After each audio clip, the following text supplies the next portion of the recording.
Now at 10, the latest on two arrests after authorities found a pipe bomb near Parsons, Kansas. Plus, the EPA visits Ottawa County, Oklahoma to discuss the chemical waste issue in Tar Creek and how Missouri Southern is partnering with an organization in a suicide prevention effort. The four states' most watched news starts now. Authorities in Labette County, Kansas have arrested two people after finding an explosive device in a vehicle. This is KOAM News at 10. I'm Dow Quick. Yesterday evening, Labette County deputies were called to 3803 West Main Street in Parsons about a suspicious SUV.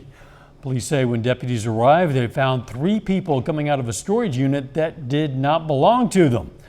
While searching that SUV, authorities say they found a pipe bomb. Two of the people, Daniel Mitchell and Holly Van Winkle, were arrested on active warrants. Mitchell is also charged with criminal damage, criminal use of explosive, and attempted aggravated escape from custody. Van Winkle is charged with drug possession. Parsons police say there's been an increase in calls of suspicious persons and activity during overnight hours. Because of that, they're stepping up efforts to identify nighttime prowlers. The changes have led to the arrest of multiple people with active warrants. Parsons Police Chief Robert Spink said, quote, "This is a great example of a hard-working officer making good proactive stops and making good arrests. This kind of proactivity is what police work is all about," end quote. A Missouri man is charged with the suspected kidnapping and rape of a woman and holding her captive for a month. Authorities say the victim claims 39-year-old Timothy Hazlitt of Excelsior Springs, Missouri, picked her up in early September and kept her in his basement where he whipped and raped her repeatedly. They say he kept her in handcuffs on her wrists and ankles, and she was able to escape when he took his child to school. Hazlitt pleaded not guilty on charges of first-degree rape or attempted rape, first-degree kidnapping, and second-degree assault. He's in jail with a $500,000 bond. The annual Tar Creek Conference is going on in Miami, Oklahoma. KOAM's Carrie Worthen is there with the story. The 24th annual Tar Creek Conference is underway in Miami, Oklahoma. It has been held every year since 1998. Toxic mining waste has leaked heavy metals like lead, zinc, and cadmium into Tar Creek. Craig Creeman with the Quapaw Nation says this conference is important to the tribe. The destruction, I guess, the work that mining came about and did and then left, it was mainly on Quapaw land. So the vested interest that the tribal people, the Quapaw people now have in cleaning up their land is more important than ever. Thomas Lindsay is a senior attorney trying to fight for rights of Tar Creek and its ecosystem. There's an effort underway to adopt a local ordinance within the city of Miami to protect Tar Creek as essentially having rights. So think legally enforceable rights of humans, but applied to ecosystems. The Tar Creek Conference brings together scientists, tribal leaders, and government agencies to discuss goals and to make a plan of action in cleaning up Tar Creek. We have, about 10 in our office that are doing planning and designs and work plans. But then we also have about 70 people in our construction office that are out there with the equipment, the operations, the actual boots on the ground and getting the material off the lands and cleaning it up. Creeman says this project has been going on for about 10 years and there are still decades to go. There's a lot of good synergy behind all the work the tribe's doing, the state of Oklahoma, the EPA, and then the communities, their efforts and their bringing those concerns to the table so they can be addressed. In Miami, Carrie Worthen, KOAM News. That conference is going to conclude tomorrow at NEO College in Miami. Let's check in with Doug Heddy for a first look at the weather. Well, of course, we had some showers. We had some thunderstorms in here late last night into the morning hours, and it looks like we are just going to have clouds for us tonight. Unfortunately, we could use a little bit more rain. We're just not going to see any anytime soon. 76 for a high, 62 is where we started out. Rain stats at the airport, 1/1600 of an inch. So for the month, we're at about 3/10 of an inch of rain. Now, we do have a little deck of clouds, which is pushing through, and there are a few random little showers, few random little sprinkles, not enough to really amount to much as this little cloud deck works on through during the overnight hours tonight. 59 in Carthage, 52 in Grove, 62 though in Parsons. It's been windy. The winds are going to stay kind of strong as we go into tomorrow. We'll start at 48, 53 by 9, noon 66, high is 70. Red flag warning in effect. We'll talk about that here in just a bit. Catch you then. Children entering pre-K experience a big transition from home life to structured schooling. The smoothness of that transition relies on parents being consistent with preparing their child for pre-K. The ease of the transition can create a lifelong passion for learning. A lot of research that points to children that are in child care programs and preschool programs and how that correlates to success in school later on with reading and math, and also a correlation with high school graduation. And so if we're starting as early as we can and embedding that love of learning, the structure, and just setting them up for success, it's definitely going to benefit them later on in life. He loves it. The first week of school, he cried when we got to Friday because he found out he couldn't go to school on Saturday. I'm sure it won't be like that forever, but no, he really hasn't been enjoying kindergarten a lot. The Alliance of Southwest Missouri will host a panel with professionals discussing childcare in Southwest Missouri on October 20th. Great Plains Industrial Park in Parsons is celebrating their 10th anniversary today. The celebration is giving businesses an opportunity to hear about the future of the Great Plains Industrial Park and to meet stakeholders. We're partnering with Great Plains Development Authority. They hope this is the beginning of a new chapter. To understand where we're headed, we had to understand the history of our past, and to be able to build on that with, people who have been here from the beginning, like the senator, lieutenant governor helping us along the way, a veteran board. It really feels great to get a win and to be able to close this first chapter and start a new one with some great companies. Kansas Lieutenant Governor David Toland and Kansas Senator Jerry Moran were there. The Biden administration has released a sneak preview of its student debt relief application. A tweet video shows two simple parts. One section is for basic borrower information, such as name and phone number, and the other section prompts the borrower to assert eligibility. About 95% of Americans with student debt could qualify for up to $20,000 in loan forgiveness. The application is expected to go live later this month in English and in Spanish. 6 Connecticut jurors have come up with the largest defamation suit payout in American history. The suit orders Alex Jones to pay some of the victims of the Sandy Hook Elementary School shooting nearly $1 billion in total. Reporter Michael George has details. A jury has ordered conspiracy theorist Alex Jones to pay $965 million for spreading lies about the 2012 Sandy Hook Elementary School shooting. Total $54 million. Each of the plaintiffs were awarded a different amount. They're the families of 8 victims and an FBI agent who responded to the shooting. Robbie Parker's daughter Emily was among the victims. During the trial, prosecutors played video of Jones mocking him after her funeral. What we were able to accomplish was just to simply tell the truth. Jones began claiming the shooting was a hoax almost immediately after it happened.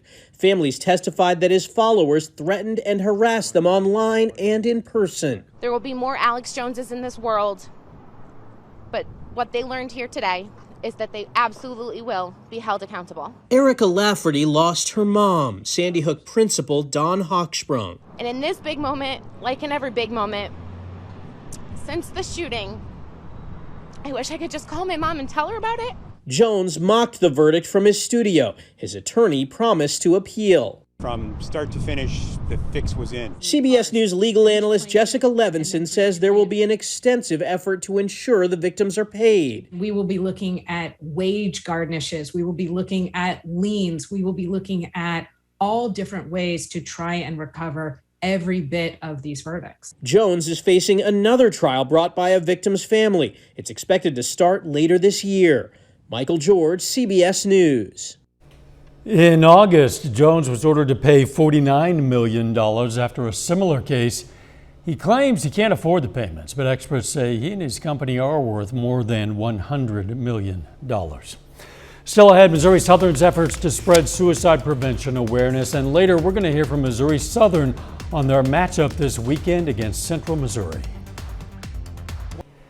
Missouri Southern partnered with Active Minds to send silence packing in the Oval.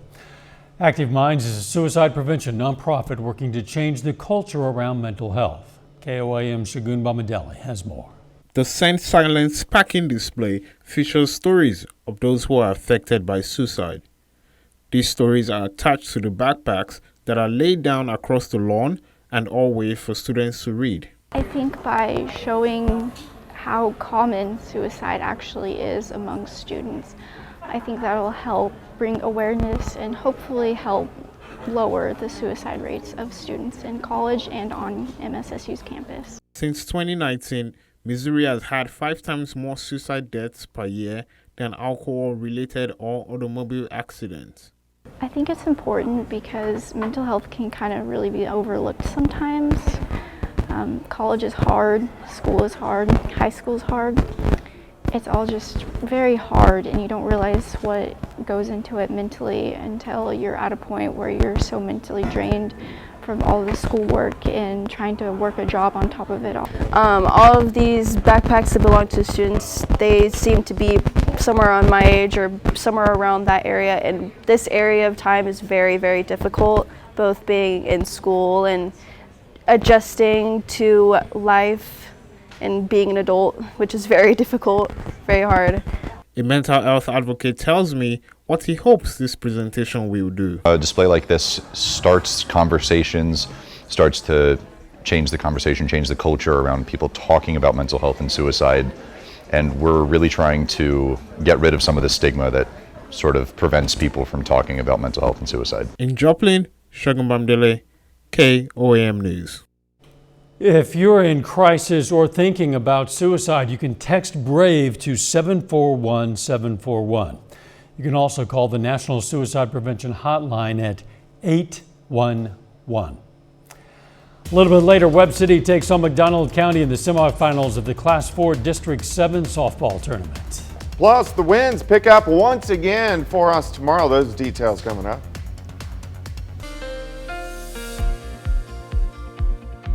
Well, of course, we had showers. We had thunderstorms late last night into the morning hours. Some of those were strong to severe. We don't want severe thunderstorms. We definitely want the rain. Unfortunately, it didn't give us a lot, but it's better than none. Nice shot, Indigo Sky Casino and Resort just to the west of Seneca, Missouri. All right, here are the rainfall amounts for the past 2 days. So you can see the entire viewing area at least got a few drops. Now, in the lighter colors here, that is 1/4 of an inch or less, where you see the green, that is 1/4 to 1/2 an inch of rain. We need more, but at least we got something. All right, temperatures with the sunshine this afternoon, we popped up into the mid-70s. Of course, we have dropped off over the past couple hours. It's 52 in Grove, Afton at 51. We have 62 in Fredonia, Fort Scott 64, Neosho 58, Cassville sitting at 58 degrees. Plus, it was windy earlier today. These winds are diminishing, so near calm now, but those are going to pick up again for us tomorrow.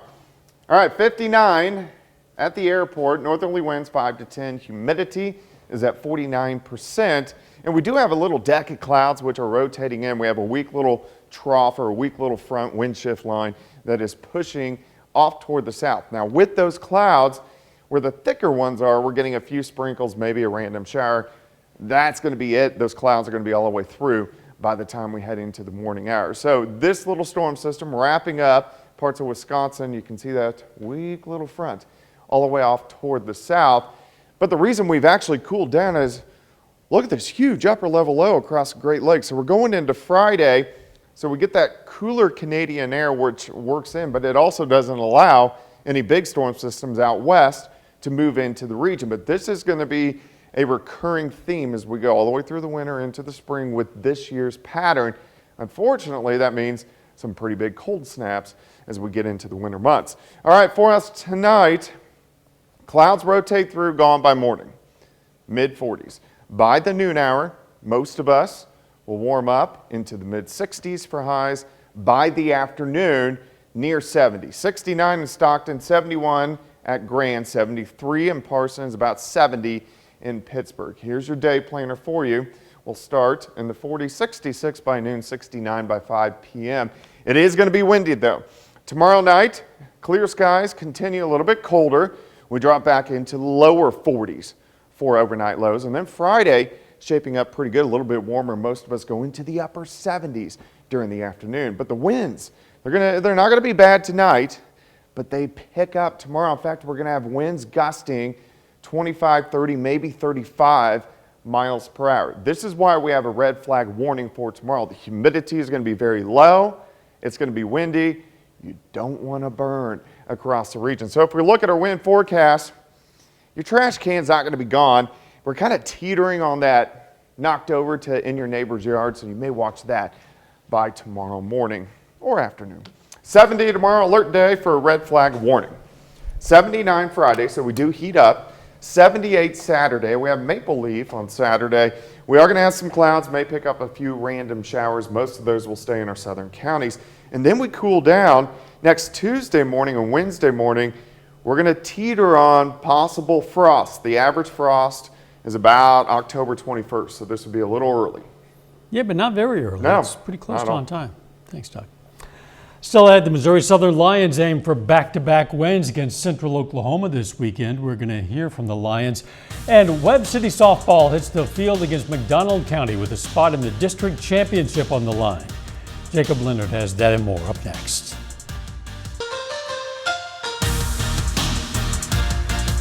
The Webb City Cardinals are hosting the Class 4 District 7 softball tournament this week. And the Cards won their first round game over Bolivar last night to earn a spot in the semifinals. And tonight, Webb City faces Mcdonald County with the winner advancing to tomorrow night's district championship game. Nevaeh Dodson, strong start in the circle. A pair of strikeouts here in the third, including that one there to end the inning. Game still scoreless. Top of the fourth, Webb City gets a big swing here from Kylie Sargent. Clears the fence out there and left. Solo shot. Cards go in front 1-0. Bottom of the inning though, McDonald County has the answer. J.C. Franken. There's some people in the crowd who gasped at this. She hit it so hard. Puts it out of the yard. Just like that, it's 1-1 to the sixth now. Mustangs up 2-1. Annalisa Ramirez hits it hard to right. She got all of it. First career homer for the senior Ramirez. Came at a good time too. McDonald County tops Webb City to advance to the district championship 3-1. Other side of the bracket, top-seeded Nevada faces Willard in the semifinals. Nevada wins a good one on a walk-off, 6-5 over Willard. So it'll be Nevada and McDonald County for the Class 4 District 7 title tomorrow night in Webb City. The Miami War Dogs hit the road today to the 4A state softball tournament in Oklahoma City. The War Dogs will play in OKC tomorrow in the state quarterfinals facing Bristow. They had a police escort out of town and everything this afternoon. Miami is 23-9 overall. It's the first time they've earned a spot in the state tournament since 1996. The Missouri Southern Lions are at the midway point of the football season. The Lions are 4-2 in the first 6 games after beating Lincoln on homecoming weekend 37-14 last week. The Southern has 5 games left on the schedule, beginning on Saturday with a road trip to face Central Missouri. Now the Mules kind of struggled a bit this season, heading into the weekend with a 1-5 overall record. Now, while their record puts them toward the bottom of the league, Central still does some good things, and their schedule really hasn't done them any favors either. This is one of those games where you got to look past the win-loss, because if you look at who they've already played Pitt, they've already played Washburn, they've already played Kearney, they've already played Northwest, they've already played Emporia. So all these teams that I'm mentioning are all in the top echelon of the league. So they've had a tough go at it, and so they're not getting blown out. They're not getting just ran out off the field. So they're a quality opponent. They've had a tough schedule, and they've had a couple tough road games. They played at Pitt and at Kearney. So those are not easy road trips. Well, this week is another big one for the Kansas City Chiefs. Chiefs hit the field on Sunday, hosting the AFC rival Buffalo Bills. And both teams are 4-1 to begin the season. Right now, even though it's at Arrowhead Sunday, the Chiefs are 3-point underdogs. It's the first time in Patrick Mahomes' career he's an underdog at home, snapping a 41-game streak of being favored at Arrowhead. Now, part of the reason why is because across the field, the Bills have maybe the only quarterback in the league that can go toe-to-toe with Mahomes and Josh Allen. When you go up against the other great quarterbacks in the league, you always want to win. You always want to compete. Josh is a great guy. I mean, he's a great quarterback, physically talented, can throw, can run, can really do it all. But he's a great dude too. And so obviously, when we're on the football field, we were competing against each other, and we want to beat each other's teams.